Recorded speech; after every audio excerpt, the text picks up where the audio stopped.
Relações Públicas, nascida e criada na Vila Inhocuné, na zona leste de São Paulo, sócia e fundadora da Blackbird Viagem, plataforma de turismo e representatividade, mestranda em empreendedorismo social na Universidade do Sul da Califórnia, essa é Luciana Paulino, a convidada de hoje do Guia Negro Entrevista.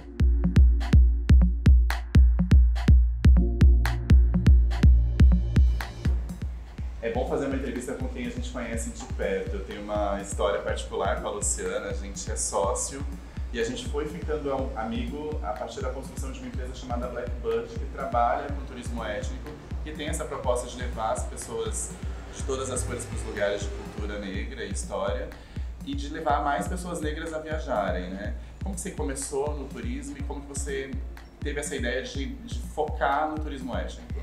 Pois é, o meu caminho no turismo, embora não pareça, ele é um pouco longo, assim. Eu trabalhei como assessora de imprensa de destinos turísticos, de produtos turísticos aqui no Brasil. Eu atendi Portugal, eu atendi Suíça.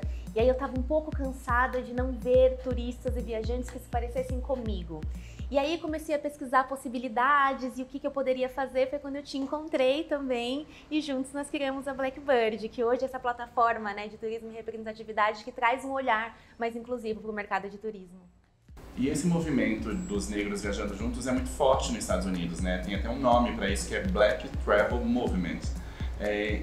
Como você vê isso, como isso acontece lá nos Estados Unidos e isso está chegando no Brasil? Eu acho maravilhoso o Black Travel Movement, que hoje pouca gente sabe, mas a porcentagem de pessoas negras nos Estados Unidos não chega a 14%. E essa porcentagem de negros, né, eles movimentaram no mercado estadunidense cerca de 48 bilhões de dólares, o que representa mais de 60% do que girou a economia do turismo. Então, é muita grana. Então, são pessoas negras dizendo que elas viajam e que elas não só viajam, né, para lugares comuns, que todo mundo viaja, mas elas viajam também para conhecer a história delas, né, para se reconectar com a ancestralidade. Inclusive para o Brasil, inclusive para a Bahia, né? Sim, gente. O Brasil recebe muita gente do Black Travel Movement, a Bahia, né, Salvador. Enfim, é um movimento muito bacana. E o que eu acho que o que deu força, né, para essa história é essa questão do movimento mesmo, né, das pessoas se conectarem por essa causa e ter essa unidade, né, na hora de contar as histórias do corpo negro. Então, eu acho incrível. Está chegando no Brasil. Está chegando. A gente hoje tem diversas empresas, né? A Blackbird, que tem feito isso, o Diaspora Black, o Bitonga, o da África Viagens. Então, está chegando no Brasil, né? Acho que não está chegando, não. Chegou no Brasil. Uma das ações da Blackbird é uma caminhada chamada São Paulo Negra. Que histórias que são contadas e que lugares a caminhada passa? A caminhada São Paulo Negra, né? Ela é um trabalho de pesquisa que também não foi só nosso, né? Porque a gente acha que é muito mais curioso, né? Nisso. E é isso, tem já pesquisadores que trabalham levantando essas histórias, como o Oswaldo Faustino, o Abílio Ferreira e o próprio Tom Farias, que tem aquela biografia maravilhosa da Carolina Maria de Jesus. Então, a caminhada, ela passa por pontos do centro de São Paulo e a gente resgata essas histórias negras, né? A gente evidencia essas histórias e o que é muito interessante, que eu acho maravilhoso nesse processo da caminhada, é que as pessoas participam, que elas interagem, né? Então, a gente tem essa ideia da memória que é algo constante, né? Da dialética da memória e é uma coisa muito fluida e eu acho maravilhoso ter essa interação, assim, com as pessoas, eu acho bem interessante. E uma das personagens que mais te emociona sempre na caminhada, é interessante quando a gente faz a caminhada, a Lu sempre se emociona contando a história da Carolina Maria de Jesus, que é uma escritora negra da década de 60 que vendeu muitos livros e foi traduzida para muitos países. Por que essa história te emociona tanto? Ela é maravilhosa, essa história ela tinha que ser filme, ela tinha, enfim, eu acho que as pessoas tinham que saber mais dessa história, eu acho que seria tão importante se nas escolas, sabe? Fico imaginando na educação infantil, se a gente tivesse contato com essa personagem, com essa escritora, e se ela pudesse nos inspirar. Porque a Carolina é essa artista, essa mulher que ela nasceu artista e que ela já nasceu buscando esse interesse pela palavra e do se expressar através da palavra, e como ela nasceu num Brasil racista, escravocrata, né? Logo, enfim, ela nasceu em 1931, então imagino que ia ser uma mulher negra no interior de Minas Gerais, né? 1931 não, desculpa, em 1914, ela veio para São Paulo em 31. Então, o que era, né, ser essa mulher, escritora, artista em 1914? A história da Carolina, ela foi usurpada e ela foi muito bagunçada, porque as pessoas afirmavam que ela era uma escritora favelada, né? E olha só que coisa negativa, né? A mulher, ela é uma escritora favelada, escritora preta, então eles sempre olhavam para ela por esse lado da pobreza, esse lado, enfim, negativo, né? E nunca a colocavam como uma artista. Ela nunca conseguiu entrar e estar no hall de escritoras, no hall de artistas. Então, hoje isso tem sido revisto, né? E ressignificado. Então, tanto que o livro dela hoje faz parte da leitura obrigatória de uma das principais universidades, sabe? Do país. Me emociona por ter essa história contada, que é uma história tão forte, uma história tão inspiradora, né? E a gente ter esse exemplo, né? E qual que é a importância da gente viajar para lugares que tem a ver com a gente, pra gente conhecer essas histórias e fortalecer esses negócios também de pessoas negras? Porque o turismo não é um tema óbvio quando a gente fala de questão racial, né? Pois é. Tem uma coisa muito interessante no turismo, que além dele ser, enfim, uma experiência de lazer, ele pode ser uma ferramenta importante de resgate histórico, né? E de conexão com a ancestralidade, de ressignificação histórica. E aí uma coisa muito, assim, engraçada, né? Eu lembro que as minhas amigas, eu tenho amigas que são descendentes de portugueses, descendentes de italianos, e sempre elas tinham essa coisa de, eu consegui minha cidadania, eu vou visitar a minha cidade e tal. E aí eu senti um desconforto, porque isso, onde tá a minha cidade, né? Onde tá a minha história? E aí, criar a Blackbird, né, e trabalhar com turismo, eu acho que a gente ressignifica o que é ser turista, né? Porque aqui em São Paulo é isso, a gente mora aqui em São Paulo, muitas pessoas ainda não veem que andar no seu próprio bairro, andar na sua própria cidade pode ser fazer turismo, né? E também esse turismo que você sair do seu lugar para você conhecer as suas histórias e você se reconectar com essas histórias, por exemplo, como conhecer Maceió, conhecer Palmares, né? Ou você ir pro Harlem, conhecer toda aquela riqueza da cultura afro-americana. Então, o turismo como essa ferramenta de recontar histórias e ressignificar, assim, existências. Eu acho que isso não tem preço. E falando de outro capítulo da sua história, agora você está mestrando na Universidade do Sul da Califórnia. Você é uma menina negra da periferia que consegue uma bolsa que é majoritariamente dada para pessoas brancas.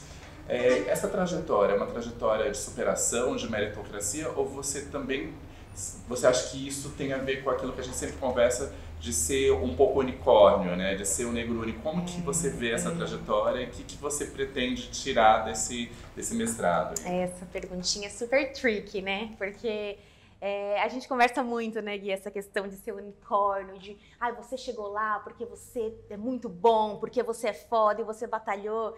E aí a gente tem que tomar muito cuidado, né, com esse discurso da superação, que ele é terrível, ainda mais, enfim, nesses casos. E sim, é uma conquista muito poderosa, é uma conquista muito forte. Eu tô muito feliz por eu ser essa mulher negra, né, que cresci na periferia, estou lá, né, em uma das principais universidades do mundo. Mas eu acho que também parte muito da questão do autoconhecimento, que isso foi uma trajetória longa, né? Eu vim, decidir entrar no mestrado não foi uma decisão fácil. Esse processo foi um processo que durou cerca de 2 anos e meio, entre a minha inscrição e a minha aprovação, né? Entre a minha ida. Então, eu acho que a gente tem que destacar um caminho que foi plantado, né? E eu estou inserida numa rede de pessoas que me ajudaram muito, né, nesse processo. Eu acho que quando eu comecei na Universidade da Correria, que tinha esse embrião da Blackbird, e aí depois eu me conectei com a Adriana Barbosa, da Feira Preta,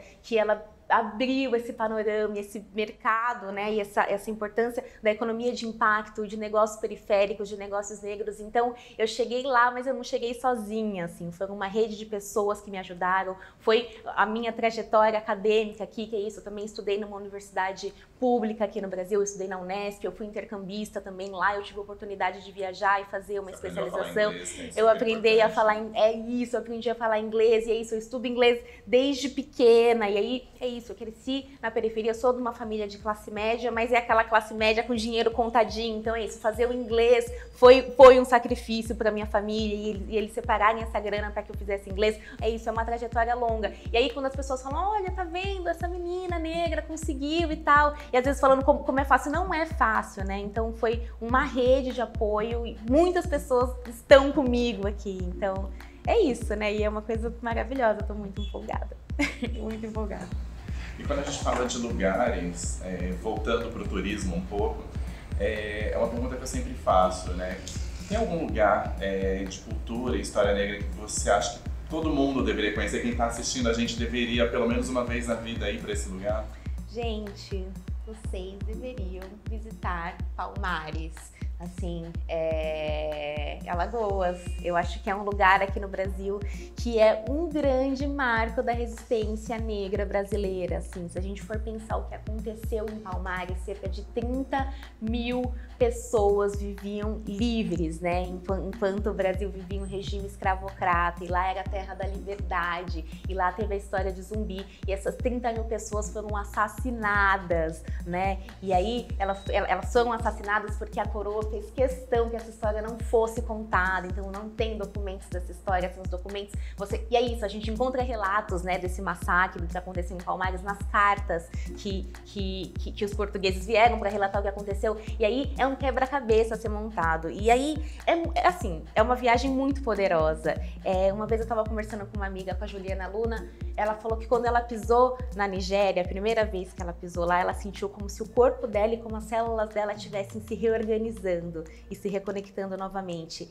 E aí foi exatamente a sensação que eu senti quando eu pisei em Palmares, assim, quando você sente que seu corpo é uma coisa física, sabe? Quando tá se organizando, tá se conectando, é muito forte, é muito forte. Então, assim, eu recomendo, é uma viagem, é um passeio que, assim, uma vez na vida, pessoas negras e não negras devem conhecer e visitar esse espaço importante.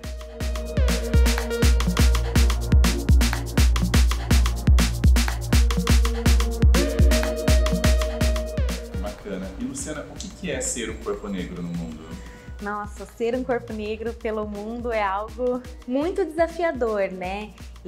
Porque tem a questão que eu acho que o viajar, o explorar, né, e o estar em trânsito faz parte do nosso DNA preto, assim. Eu acho que a gente tem isso dentro da gente.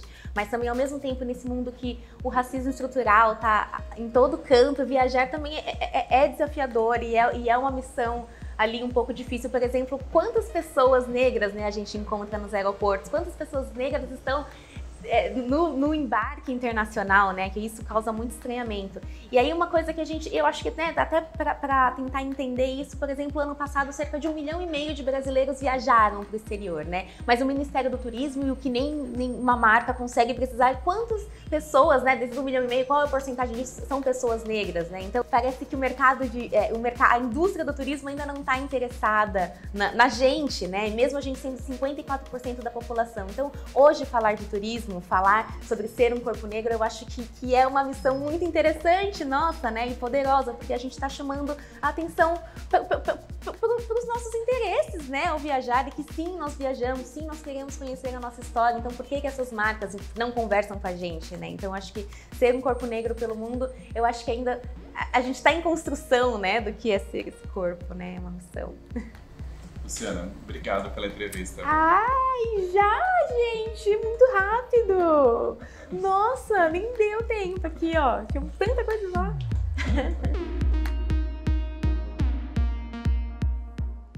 Cheguei à conclusão de que é o pobre quem deve ler, pois o livro é a bússola do homem no porvir. Carolina Maria de Jesus.